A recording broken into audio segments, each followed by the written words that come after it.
preocupado com o tempo, olhando para o relógio, e de repente já não me preocupa mais, porque eu me torno o tempo. Não há separação entre eu e o tempo. Ele sou eu, e estou sempre na hora certa, porque não tem hora errada. Não é interessante isto? Isso a gente diz que é viver o caminho. Sem obstáculos e sem medo, vive o Bodhisattva. Porque percebeu o vazio dos 5 graus. Percebeu que não há nada fixo, nada permanente. E que estamos interligados a tudo e a todos.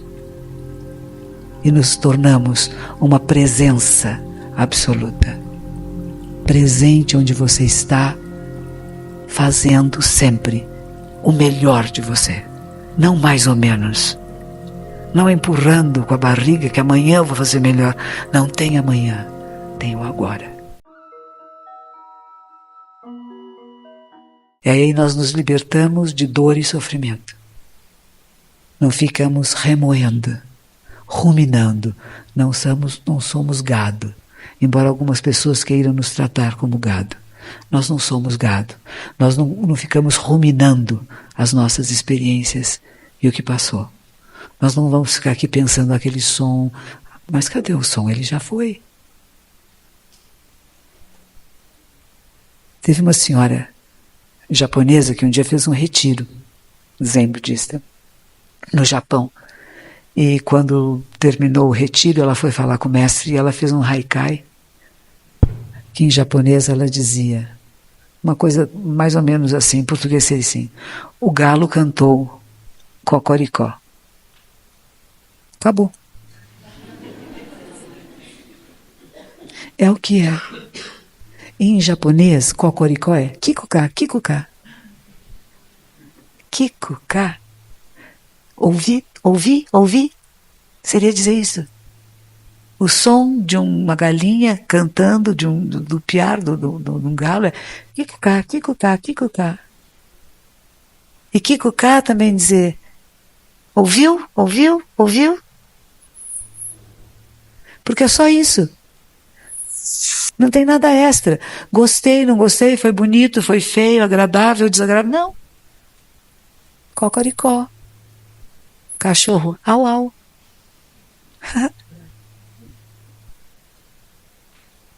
Bom, vendo o vazio dos 5 agregados, libertou-se de toda tristeza e sofrimento. Primeira nobre verdade, o que é? Dukkha. Tristeza, sofrimento, insatisfação. Que tem suas causas, mas tem um estado chamado de nirvana. Então, quando a gente percebe que nada é fixo, nada permanente, eu tenho a experiência, mas não fico carregando nos meus ombros, e cada vez mais pesado, e cada vez a vida mais difícil. Eu experimento, e o que eu faço a respeito disto? Que bom que eu possa ouvir, que bom que eu possa ver todas as formas. Não vou escolher só ver algumas coisas, capaz de ver tudo. E reconhece o que é. Ouve todos os sons e reconhece os sons. Apenas o que são. Sem colocar nada em cima, em volta. O tato percebe. Sem dizer gosto ou não gosto. É um tecido mais grosso, ele é até mais grosso. O tecido mais fino é mais fino. Uma pessoa mais grossa é mais grossa. E outra mais fina. Se você vai lixar um objeto, você precisa de lixas grossas e lixas finas. No começo você vai pegar a madeira e lixar com uma mais grossa. Mas para dar o acabamento, você pega uma mais fininha, uma mais delicada. Você vai pintar um quadro, você quer pintar um azul, você vai pegar um pincel maior. Depois você vai fazer um detalhe e você pega um pincel menor. E conhecer que todos os seres são também assim. E eu não posso querer que a minha lixa grossa faça o papel da lixa fina, por mais que eu queira, por mais delicadeza que eu use, ela vai riscar um pouco a minha peça. Mas ela é importante, ela é necessária. Então nós vamos perceber que cada um de nós, seres humanos, somos diferentes uns dos outros. Temos funções diferentes. E o que é mais interessante é que nós, humanos, podemos mudar de funções. Elas não são fixas. Nós podemos nos tornar uma lixa fininha. Ela vai se desgastando com o uso e vai ficando macia. Então nós não somos sempre os mesmos. Nós vamos aprendendo e vamos nos transformando. E nos libertamos de toda tristeza e de todo sofrimento. Alcançamos nirvana, o contentamento com a existência, a suficiência. Tem intervalo? Não. Tem intervalo? Não. Já estão olhando para o relógio, estão cansados. Eu vi você olhando para o relógio. Eu fiquei muito ofendida. Já querendo ir embora. Agora eu vou dar um ensinamento irado.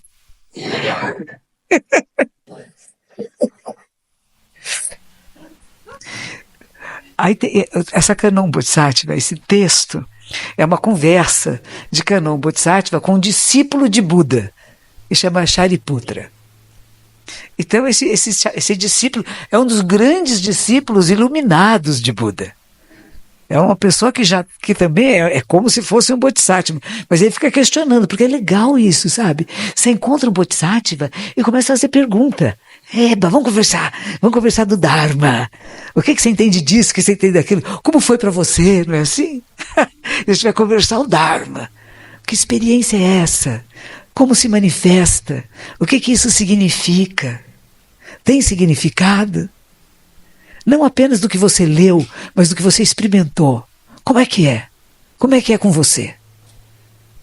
Diz que quando dois Budas se encontram, perguntam: como tem sido para você?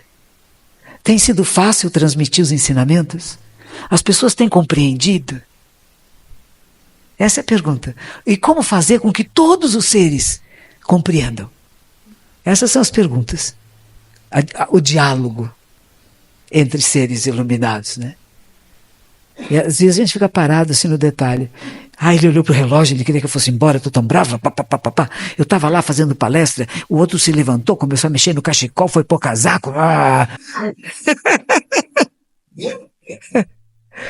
Não é? Então o Shariputra pergunta para ela ou para ele, né? O Bodhisattva Kanon não é nem masculino nem feminino. É tanto feminino como masculino, neutro. Então, tem histórias que falam que era uma princesa. Por quê? Porque na China tinha uma princesa que era muito caridosa. O coração dela era compaixão pura. Então ela vivia cuidando das pessoas mais necessitadas, ela tinha uma ternura por todos os seres. E diz que um dia chegou um homem que estava cheio de feridas e ela queria limpar as feridas dele e não havia nem tecido, nem algodão que pudesse pôr porque doía muito. Então ela lambeu as feridas dele. Essa é a quantidade de compaixão que tinha este ser humano. Quando todo mundo tinha nojo, não queria chegar perto, ela foi lá e deu umas lambidinhas assim, para tirar a sujeira que estava lá, para ver se secava a ferida que não secava.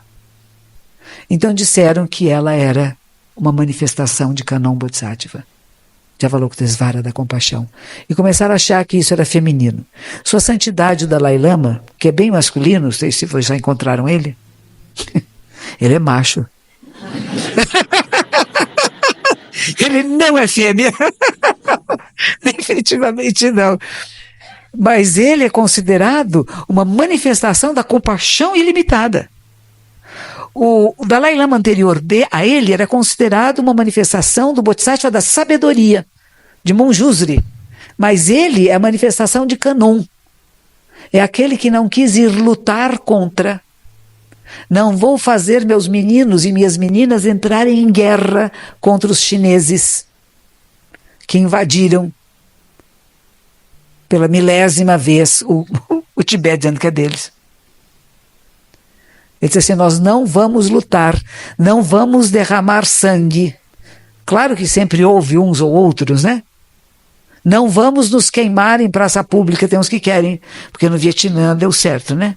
Mas agora não é Vietnã, eu não quero ninguém morto, eu quero todo mundo vivo. Vivo e praticando o Dharma. Então ele se torna a compaixão ilimitada. Vamos sentir compaixão por aquele que nos tortura. Vamos sentir compaixão pelos terroristas e pelas vítimas, pelos dois, não por um só. Quando fazemos oração, devemos fazer oração para todos os seres. Uma vez uma senhora tinha duas crianças que foram sequestradas em São Paulo. E ela veio falar para mim se eu podia ajudar de alguma forma. Fazer uma oração, que a família fazia oração, eles eram cristãos, católicos, todos os dias às 6 da tarde eles oravam para que as crianças fossem libertadas, que tudo resolvesse bem, que ninguém ficasse ferido, né? E ela veio pedir para mim, eu disse assim, vamos incluir os sequestradores na nossa prece? Mas como, monja? Vamos incluir, porque eles também estão precisando de amor, eles também estão precisando de ternura, porque essa falta de amor e de ternura que faz eles virarem sequestradores. Eu falei, nós vamos todos rezar. Você reze lá com a sua família às 6 da tarde, e eu vou rezar aqui às 6 da tarde, mas nós vamos incluir que os sequestradores tenham luz, tenham sabedoria, fiquem bem, que ninguém seja ferido e que eles entreguem as crianças saudáveis e bem sem serem machucadas. 2 dias depois elas foram libertadas. Há meses elas rezavam só pelas crianças. Nós temos que rezar por todos os seres. E quando a gente fala Shujo em japonês, significa todos os seres. E é uma questão aí muito delicada, que traduzem como seres sencientes, como que alguns sentem e outros não sentem. Tem um determinado nível de sensibilidade que é mais próxima da humana e outras que é mais distante, então esses são seres não sencientes. O meu mestre e a minha linhagem diz que tudo é ser.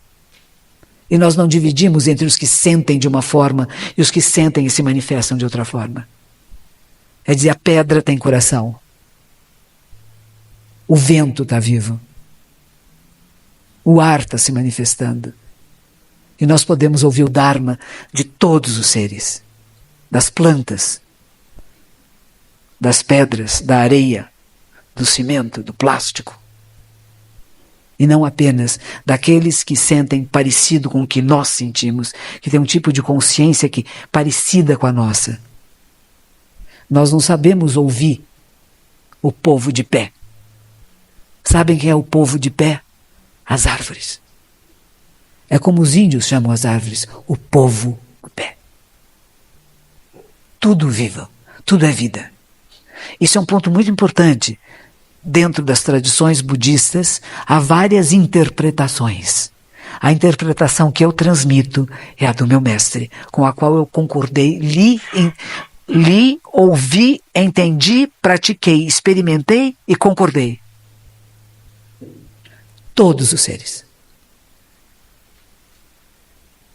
Então, quando o Kanon Bodhisattva praticava em profunda sabedoria completa, claramente observou o vazio dos 5 agregados, assim se libertando de todas as tristezas e sofrimentos. O Sharishi, ou Shariputra, forma não é mais que vazio, vazio não é mais que forma. Forma é exatamente vazio, vazio é exatamente forma. Essas são as frases que todas as pessoas empacam. Ai, que delícia.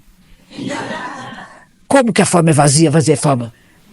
Aí a gente empaca, porque a gente quer usar a nossa mente binária. A nossa mente não é só binária. Por isso que fala o terceiro olho, né? Mas qual é o terceiro olho? Imagina, eu vou olhar tudo só com o olho direito agora. Agora só com o esquerdo. Agora eu vou olhar com os dois. A terceira visão. Que não é só de um lado ou só de outro, que não é só o absoluto, nem só o relativo.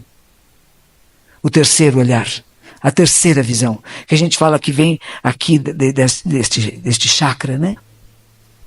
Onde as mulheres na Índia põem uma coisinha, né? Ver com clareza, gente, com profundidade, com discernimento correto. Ver o que é como é. Eu queria que fosse diferente. Não, é como é. Forma não é mais que vazio, vazio não é mais que forma. Quando eu li essa frase no início da minha prática, eu tive interesses em práticas meditativas desde os 28 anos de idade, assim de forma sistêmica, né? E eu fui ser ordenada com 36 anos. Então foram 8 anos, né, de questionar. Mas antes disso, eu já tinha feito outras práticas. Eu já tinha feito Self-Realization Fellowship, Kriya Yoga, eu tinha livros que me davam, porque o pessoal fala, você gosta de meditação, olha esse livro, né? Então eu fazia umas meditações em casa que me conectavam com aquele mestre na Índia. Essa era legal. Você sentava e imaginava, eu não lembro as cores agora, mas cada chakra tinha uma cor. Então essa cor aqui, daqui está ligando com ele lá na Índia. Essa outra ligando com aquela cor. Era muito legal aquilo. Ficava lá sentadinho imaginando as cores. Quem seria o meu mestre lá na Índia? Eu estava comunicando diretamente com ele. Era muito agradável, mas um pouco fantasioso para mim. Depois no Kriya Yoga, também nós tínhamos práticas meditativas, lições que a gente recebe pelo correio, né? Era assim que eu fazia em Los Angeles, e você tinha que visualizar algumas coisas. Então você visualizava um quadrado, um círculo, um triângulo, por exemplo, né? Era gostoso de fazer. Tinha que fechar os olhos e imaginar. Quando eu fui no Zen Center de Los Angeles, a primeira coisa que me disseram é: você medita de olhos entreabertos como Buda. Aí eu percebi que cada vez que eu ia meditar, eu tentava fechar os olhos, mas era um esforço muito grande para mim. E quando eu falou que era para ficar aberto, eu fiquei no céu, porque aquilo se adaptava à minha tendência natural de sentar de olhos entreabertos. E aí eu comecei a perceber uma coisa muito importante, que não há nem dentro nem fora.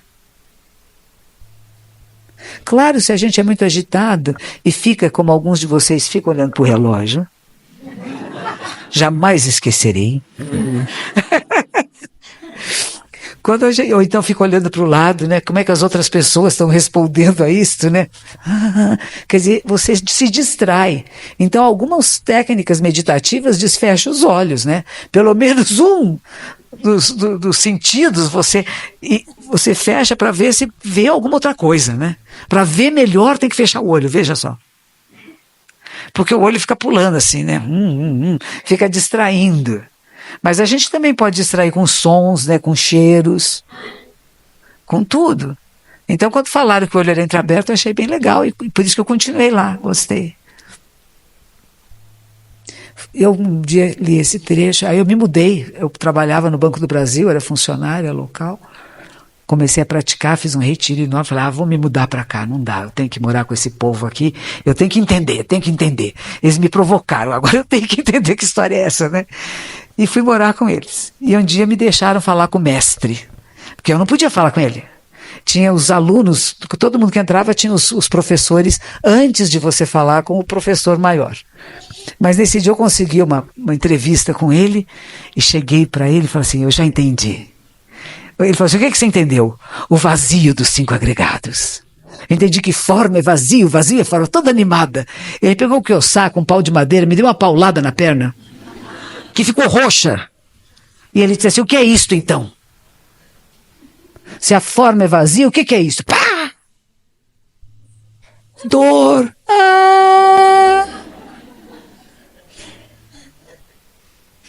Para não ter fantasia, sabe? O corpo é. Mas ao mesmo tempo ele não é fixo. Quando eu comecei a fazer práticas meditativas, elas fizeram mal para mim. Eu pesava 47 quilos. Fazia 3 horas de balé clássico por dia e 5 no fim de semana. Meu cabelo era crespinho, assim, soltinho até a cintura. Era tão bonitinha. Aí fui meditar. Não podia fazer as dietas que eu fazia, porque você tinha que comer com todo mundo e comia o que todo mundo comia. E aos pouquinhos eu fui deixando de ir para as aulas de balé e para os treinos, para ir para as práticas meditativas, que eram muito mais instigantes. Mas foi uma coisa interessante, porque a prática do balé exige muito, porque a dor... Eu tinha uma professora que era do balé russo, então a gente fazia cada exercício 32 vezes. Geralmente numa aula de balé se faz 4 ou 8 vezes, na nossa era 32. Levanta a perna e manda para o lado e volta, para o lado e volta. Ela começa num determinado nível, acabava assim. Mas depois vai fazer alongamento. Então senta, abre as perninhas e fica na dor. E ela ensinava a gente, respire a dor. Manda oxigênio para a área que está doendo, porque aí a musculatura se estende. O que nós precisamos em balé é ter uma musculatura muito flexível. Então fica na dor, não foge da dor. Tinha uma bailarina profissional que fazia aula conosco, tinham vários bailarinos profissionais, né? Eu era metida, eu ia na classe dos grandes, mas ficava lá no fundão. E ela, quando entrava na sala, disse assim, vamos para a sala de tortura. E às vezes as pessoas acham que meditação também é uma sala de tortura. Se vocês forem fazer algum dia um retiro zen comigo, vocês vão ver que nós vamos sentar 16 horas por dia. Né? 16 horas por dia. O Joel bem conhece. Ele até parou de ir lá. Com alguns... Mas não é direto, né? A gente senta ou 30 minutos ou 40 minutos com um intervalo de não chega a 10 minutos caminhando em meditação. E é para manter o silêncio, não é para olhar um para o outro. Ai, que difícil, né? Não olha para ninguém, mantém os olhos baixos, mantém a mãozinha aqui e fica, e fica, e fica. E a perna dói, e dói, e dói. E as costas doem, doem e doem. Mas aí você trabalha com controle sobre você mesmo. Você aprende a oxigenar as células. Eu lembro de um retiro de 7 dias e 7 noites que eu fiz em Los Angeles, lá quando eu comecei a praticar. E que começou a doer muito, e eu comecei a fazer uma coisa que hoje eu sei que é pranayama. Eu falei assim, bom, tá doendo, o que eu faço? Vou respirar, inspira, segura. Agora solta devagarzinho. Agora pausa. Agora respira de novo. Eu fiz isso um período que foi uns 40 minutos. Porque doía muito. Quando dói a gente quer ir embora, quer largar, não quer fazer, diz que não presta. Mas se você tem resiliência, se você fica, alguma coisa em você muda. Porque você entra em contato direto com o que é o desconforto. E você percebe a impermanência, que deixa de ser uma palavra, um olhar de dentro para fora, para ser uma experiência interna. Dói, mas eu levanto, eu caminho e a dor se foi. Fico preocupado com o tempo, olhando para o relógio e de repente já não me preocupa mais, porque eu me torno o tempo. Não há separação entre eu e o tempo. Ele sou eu. E estou sempre na hora certa, porque não tem hora errada. Não é interessante isto? Isso a gente diz que é viver o caminho. Sem obstáculos e sem medo, vive o Bodhisattva. Porque percebeu o vazio dos 5 graus. Percebeu que não há nada fixo, nada permanente. E que estamos interligados a tudo e a todos. E nos tornamos uma presença absoluta. Presente onde você está, fazendo sempre o melhor de você, não mais ou menos, não empurrando com a barriga que amanhã eu vou fazer melhor. Não tem amanhã, tem o agora. E neste agora, seres humanos sábios, capazes de ver o que é como é e atuar de forma adequada. Que não somos manadas, não somos carneirinhos de panujo, né? Que onde um vai, o outro se atira junto. Mas temos capacidade reflexiva, capacidade de clareza para fazer escolhas adequadas. que vão beneficiar todos os seres. Isso inclui você. Essa é um pouco a minha reflexão hoje sobre Prajna Paramita. Maka Hanya Haramita Shingyo. Maka grande, Hanya sabedoria. Haramita, que atravessa, que leva a outra margem, que se completa. Shin, coração. Kyo, sutra. Sutra do coração da grande sabedoria completa. E o nome do meu netinho é Maha, que é grande. E O, que é grande também em japonês. Então ele chama Mahao. Mahao, o grandioso. Não fui eu que escolhi, não. E eu espero que nós possamos deixar o mundo cada vez melhor, para a gente passar o bastão com alegria para as gerações seguintes, que vão fazer melhor do que nós fizemos. Assim como nas artes, na tecnologia, na ciência, as gerações anteriores chegaram a determinado estado e os seguintes, os que assumem esses papéis, vão chegar a outras pesquisas e vão melhorar as condições para todos nós.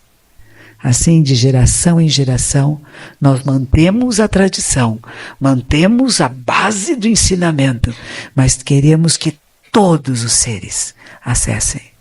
E que as gerações seguintes sejam mais sábias que as anteriores, que depredaram, que mataram, que degolaram, que queimaram, que estão ainda na Idade Média, né? Tem pessoas que ainda vivem a Idade Média. Nós vivemos todos na mesma época no planeta, mas há grupos que vivem de forma diferente. Os índios, como é que vivem os nossos indígenas, né? Estão lá na antiguidade, né? E compartilham conosco esse mundo de agora. Então, como é que nós nos tornamos pessoas mais sábias, mais amorosas, mais cuidadosas, que vamos construir juntos uma cultura de não violência ativa, de ações, pensamentos e palavras que cultivam o bem de todos os seres. Muito obrigada pela sua paciência, pela sua presença, pelo seu interesse, porque só bodhisattvas são capazes de entender, de praticar e de se interessar pelo caminho supremo. Que os méritos de nossa prática se estendam a todos os seres e que possamos nos tornar o caminho iluminado. Muito, muito obrigada. Tenha um ótimo domingo, ótimos e excelentes momentos de vida e que tenham uma boa morte.